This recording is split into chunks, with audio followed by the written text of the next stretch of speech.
Magkakabit po tayo ng street light sa floating wall. Magpapatuloy tayo pagkatapos ng maikling intro.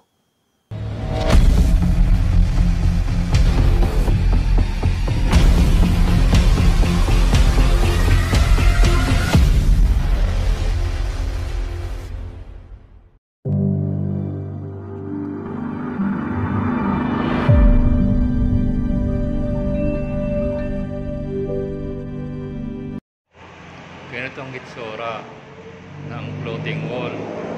Maglalagay ako dyan ng street light. Kapag nailagay na yung floating wall, may tatago na yung wiring. Yan, itatap ko na yan dito sa linya sa baba.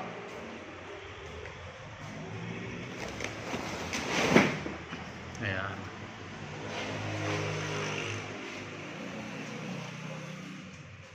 Yung floating wall na yan, hanggang doon yan doon sa dulo. Yan. Pag nailagay na pag nakumpleto na yung floating wall, yan, pwede ko nang ilagay yung street light. Sa ngayon, ikakabit ko na yung street light sa pagitan ng dalawang floating wall. Yung puti nakalubog at yung brown nakalutang. Kaya yung street light ilalagay ko sa pagitan ng dalawang floating wall. Ayan, malapit na ako na makarating sa dulo. Mukha yatang kakapusin yung pinabili kong street light. Mali yata siguro yung sukat na naibigay ko. Alam ko, sinukat ko yung bago ako nag-order. Kaya nga, kailangan masukat natin kung 5 metro nga talaga yung na-order ko. Yan. Kumuha ako ng metro para sukatin yung pinaglalagyan ng floating wall.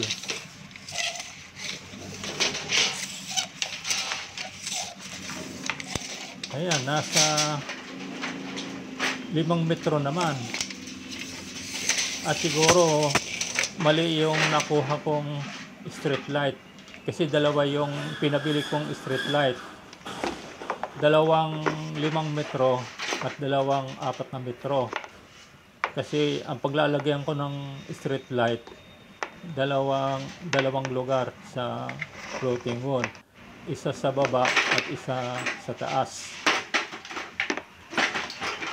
Yung sa isang side kasi 5 metro yon, at sa isang side 4 na metro. Tatabi ko muna itong 4 na metro kasi itong 4 na metro doon yun sa kabilang side. Yung kinuha ko yung 5 metro, yan yung hawak-hawak ko, 5 metro na yan. Siguradong susobra na yan kasi yung isang side na yon nasa 4.6 meters. Wala ka naman mabibiling street light na 4.6 meters. Kaya ang in-order ko ay 5 metro. Kaya yung 5 metro na yan, susobra pa yan doon hanggang doon sa kanto.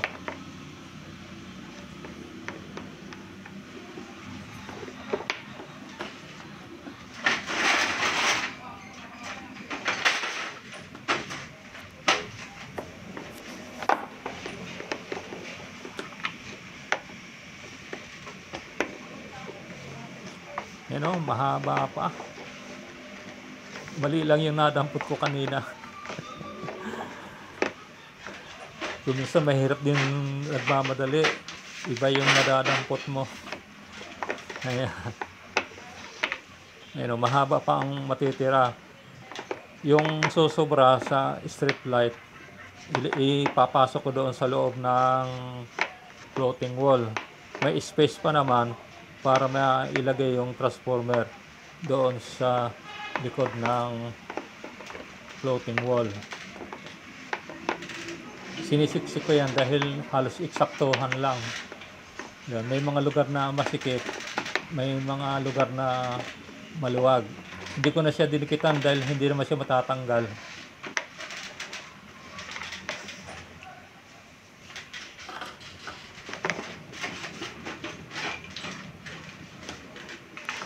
Kakabit ko na yung isang street light, yung 4 na metro. Ikakabit ko doon sa kabilang side ng floating wall.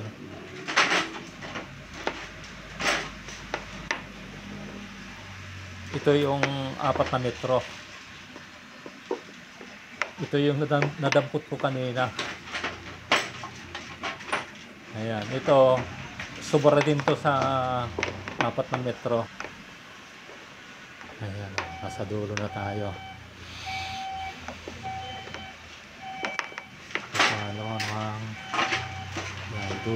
Dinugtong ko na yung transformer niya.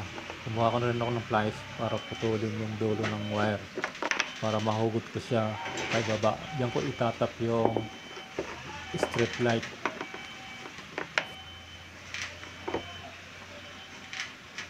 Ayan o. Naayos ko lang yung wire. Sinusukat ko yung haba ng wire. Gagawin ko dyan, yung male plug puputulin ko. Yung dalawang male plug puputulin ko yan.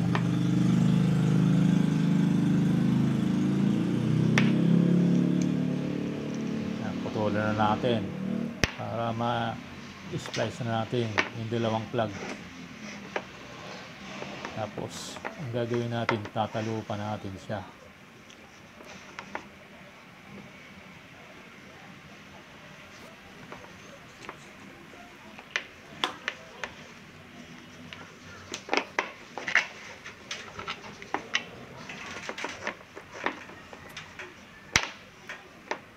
Tatalupan ko na yung wire na nakaabang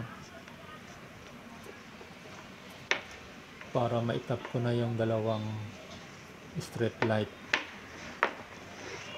Tinalupan ko na rin yung para sa strip light.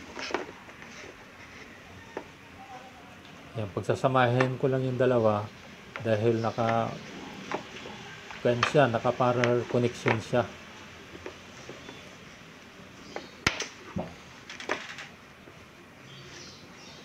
Tapos idudugtong mo rin doon sa line, sa power line or sa lighting line. Kaya pilipitin mo lang yan. Tapos para mapilipit mo ng husto, gamit ka ng electrician plier. Ano, ganun lang siya. Madali lang ang trabaho ng electrical. Ang bawal lang sa electrical, bawal magkamali. Kasi pag nagkamali ka, yung gagawin mo, dalawa lang mangyayari yan. Masusunog o magtitrip yung breaker. Kapag hindi nagtrip yung breaker, ang maapektuhan dyan yung wirings mo. Yan, ang ginagawa ko ngayon, nilalagyan ko na siya ng electrical tape para ma-insulate yung tinalupan nating wire. Kailangan maganda yung pagka-tape. Kailangan medyo makapal yung pagkaka-tape mo para safe yung gawa natin. So, diba magaan lang ang trabaho ng electrician pag ganun-ganun lang.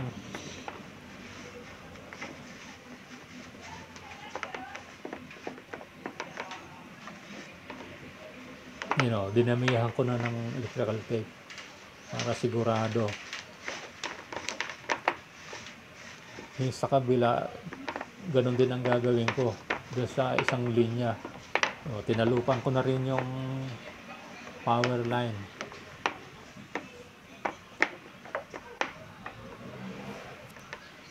Dalawang linya kasi yan. Ang isa, yung tinatawag na common line, yan yung nakakabit doon sa power supply. Ang isang linya, yung nakakabit sa switch, ang tawag dyan return wire. Ikakabit na natin yung isang terminal doon sa return wire. Yan o. Kapag binuhay mo yung switch, iilaw ng sabay ang street light, yung parehas sa itaas, iilaw siya.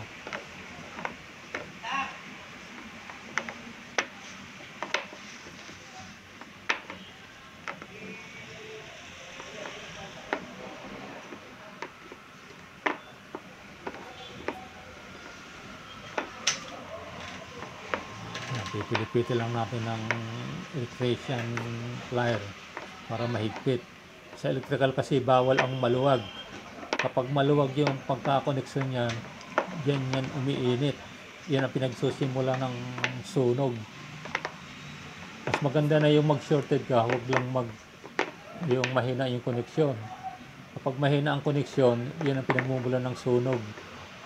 Yung mga short circuit, madaling mamatayan kasi magtitrip yung circuit breaker. Wala pa kasing naiimbentong device na kapag maluwag yung koneksyon, magtitrip yung breaker. Wala pang ganoon. Bali, ang pinoproteksyonan ng circuit breaker, yung mga short circuit. Yan o. Titipan natin uli. Yan nga lang, maraming tape para sigurado na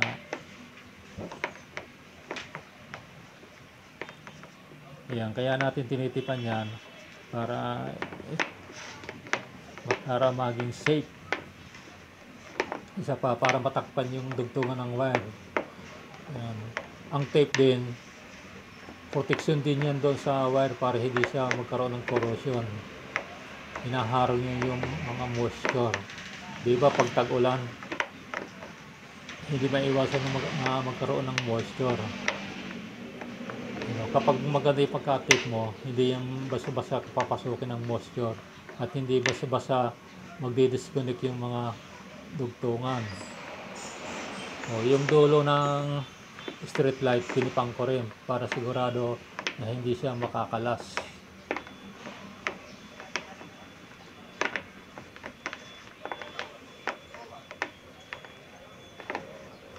Kinakailangan kasi sa mga ginagawa natin, dapat palagi tayo sigurado na hindi magluloko yung ating mga ginagawa. Iwasan natin yung pagkakaroon ng lost connection. Kasi yan yung kadalasang pinagmumulan ng mga problema, mga losing connection.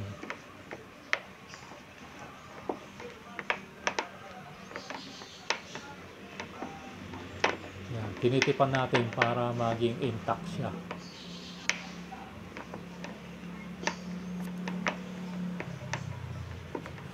Yan, sa ginagawa natin, huwag tayo magtitipid sa electrical tape.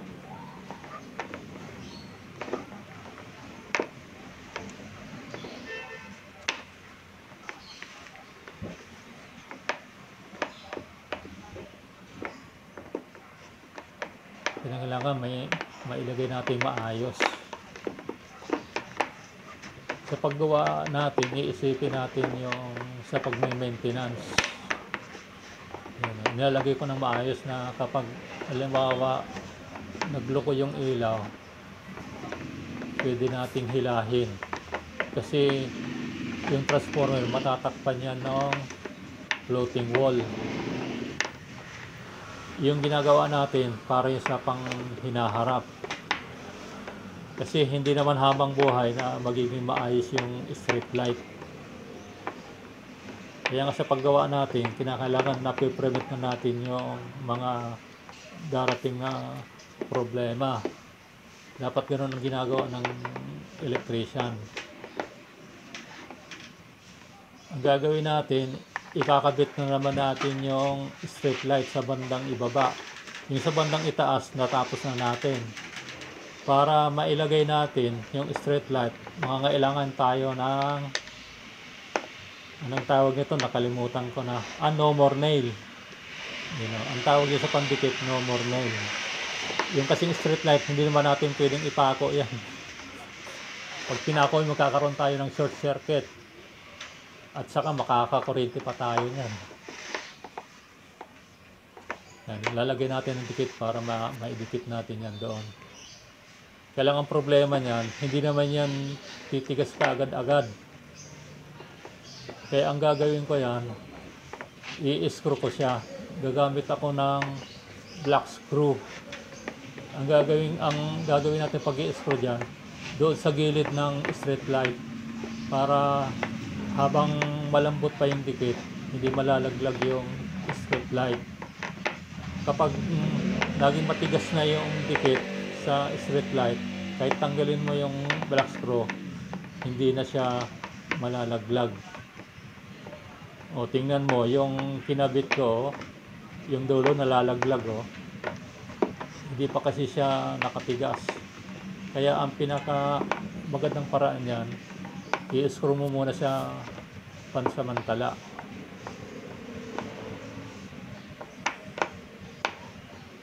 Yung doon sa ibabaw, walang problema.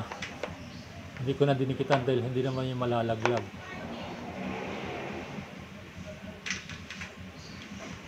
Dahil hindi nga madikit. Yan, no? Para siya madikit, patitigasin siya.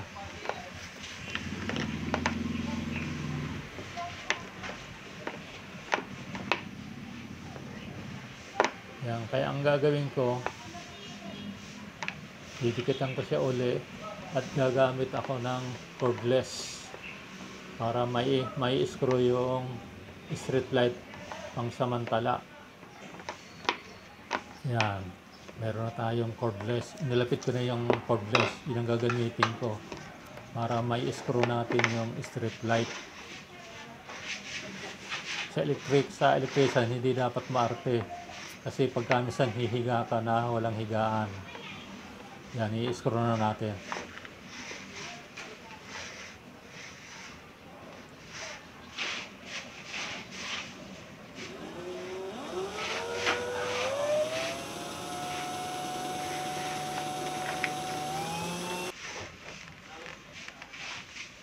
Ayan, na-screw na natin.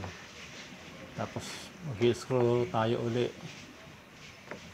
Yan, tinitingnan ko kung lapat na lapat din sa gilid ng floating wall. Kuha tayo uli ng black screw.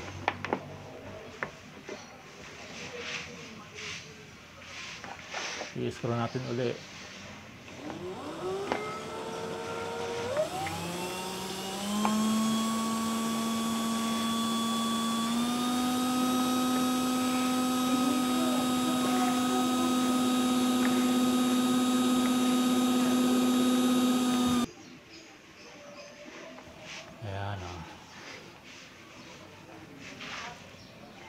Maganda talaga yung kumpleto sa gamit, hindi mahirap gumawa.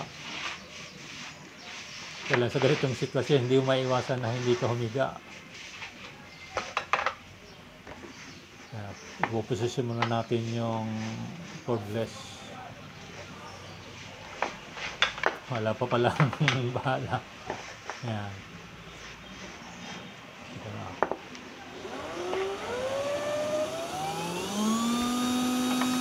Alalay lang sa pag-i-screw. Kung minsan nadi-disalignment. Ayan na. Ayan, medyo nakakaabad din na tayo.